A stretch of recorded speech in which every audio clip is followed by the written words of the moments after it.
When Disney released their new streaming platform, I think most of us expected them to immediately flood it with lots of new shows that we could binge watch. We live in a binge culture, right? So I just thought Disney Plus would have released 100 new shows all at once. But Disney didn't do that. Instead, Disney released one new show. Just one. And that show is of course called The Mandalorian.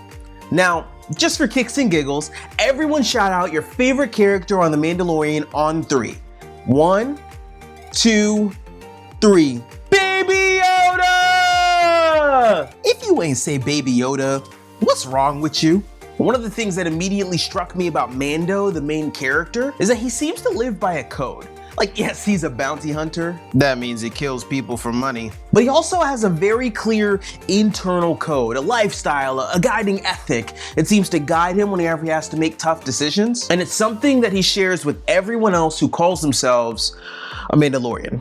And in the show, it's simply called The Way. And so every so often as you watch the show, you'll see Mando turn to someone and declare, "This is the way." Whether you're a Mandalorian or a teenager from Kalamazoo, it's a whole lot easier to live life when you have a way. Specifically, some of us, we believe that the way is following Jesus. In fact, if you were to read the book of Acts, you find several instances where the early Christians literally referred to their faith as the way.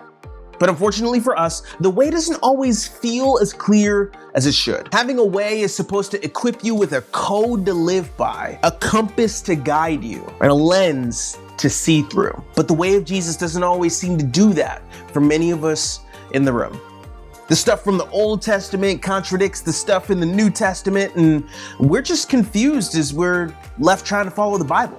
You know, the way is supposed to be clear. It's supposed to be our guiding light. It's supposed to help us live better. But as long as we don't really understand the story of our faith and how it works, we'll always be left with confusion and a lack of clarity. So if there are any of you in the room who've ever felt like what you believe about Christianity doesn't actually seem to help you navigate life, this series is for you. The truth of the matter is, what makes our faith muddy is our lack of understanding about what's called the covenants. A covenant is another word for an agreement. It's a promise between two people or two groups of people. Marriage, for instance, is a covenant between two people, for richer, for poorer, in sickness and in health, to have and to hold, until death do us part. It's a covenant agreement between two people, and it's meant to be taken seriously.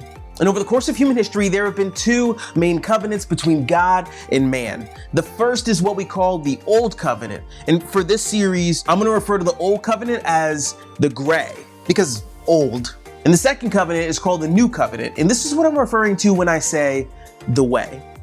And so over the next few weeks, we're going to discover how much clearer our faith would be if we abandoned the ways of the Old Covenant and stayed laser focused on the way of the New. And here's what I can promise you. When you truly understand and believe in the way, you'll know what to do, what to think, what to say. Today we want to talk about the gray. And so here's how it went down. There was a group of people called the Israelites, also known as the Jews. And God, since before the people group had even existed, had already chosen them to be his people. And the way God formally established himself as the God of the Israelites was by freeing them from slavery.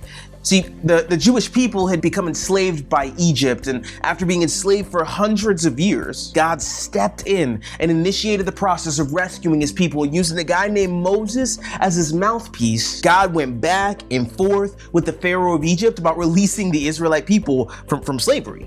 And if you're familiar with churchy stuff, then you'll remember the 10 plagues, right? Because basically, Pharaoh refused to let the Israelites go. And so because of that, God kept sending plagues on Egypt.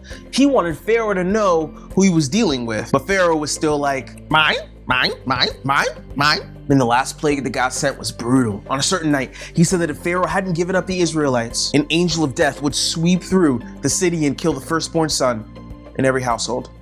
Pharaoh called God's bluff. Mistake! Because God wasn't bluffing. But God did something interesting, and we'll talk more about it next week, but after announcing that this last plague was coming soon, God told the Israelites living in Egypt how to save their sons. Each household would need to slaughter a perfect lamb and paint the doorposts of their house with the blood of the lamb. And that blood would be a sign to the angel of death passing through that he or she should pass over that house. Each family was also instructed to eat a meal consisting of bread and wine. And God made it clear that he wanted the Israelites to remember this Passover night forever as a nation. To remember the night where God paved the way for their freedom and saved them through the shedding of blood. So that last plague crushed Pharaoh's resolve to hold on to his slaves, and he let the Israelites go. And led by Moses, the Israelites began a journey through the wilderness to find a new land that God had promised them they could have. And it's at this point that the Israelites start identifying it as their own nation. And it's at this point that God establishes a covenant with the Israelite people. We call it the Old Covenant, or the Gray, because old. God summons Moses to meet with him on a mountaintop in the wilderness. And here's what happens in Exodus 19:3. Then Moses climbed the mountain to appear before God. The Lord called to him from the mountain and said, "Give these instructions to the family of Jacob. Announce it to the descendants of Israel. You have seen what I did to the Egyptians. You know how I carried you on eagle's wings and brought you to myself. Now, if you will obey me and keep my covenant, you will be my own special treasure from among all the peoples on earth. For all the earth belongs to me, and you will be my kingdom of priests, my holy nation. This is the message you must give to the people of Israel." And so there you have it, the Old Covenant. God essentially tells Israel that if they obey his rules, then they will be his people, and they can expect a whole lot more of the type of protection and blessing they experienced when they were freed from captivity in Egypt. In other words, in the context of the Old Covenant, God's way of relating to mankind was follow my rules and we'll be good. Break our covenant and bad things will happen to you. And I bet you've heard some pieces of the Old Covenant, haven't you? The 10 Commandments, diet restrictions, animal sacrifices, wars against other nations, stoning people to death. You may not totally understand the entire covenant system yet and how all of it works together, but you do know that what happened in the Old Testament under the Old Covenant seems a whole lot rougher than what we experience from God today. And it was. The covenant we operate under now is a whole lot better. In fact, the Bible is very clear about that.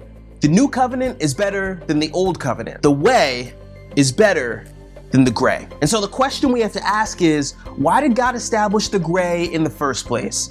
Like, if the old covenant isn't as good as the new covenant, then why did God ever launch the old covenant in the first place?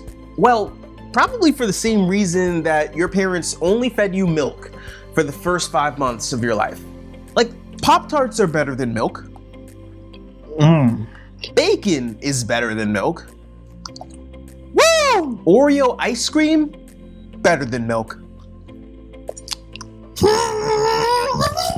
But your parents were smart enough not to give you the better things until you had the nutritional foundation that only milk could provide at that stage in your development.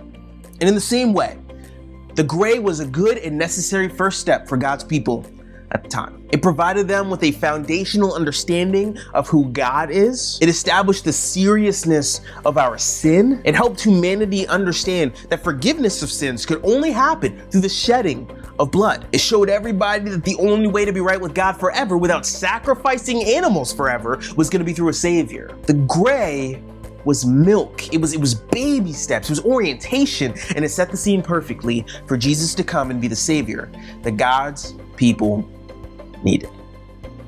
Here's the point. The gray paved the way for the way. So I get it. You know, some of the stuff that you read in the Old Testament seems really, really rough. But God needed to establish some basic guidelines before loosening things up with the arrival of Jesus. And as we'll discover over the next few weeks, despite our dislike for the things of the gray, we tend to have a difficult time letting go of it. And that is what holds us back from seeing clearly when it comes to our faith. We'll dig more into that next week.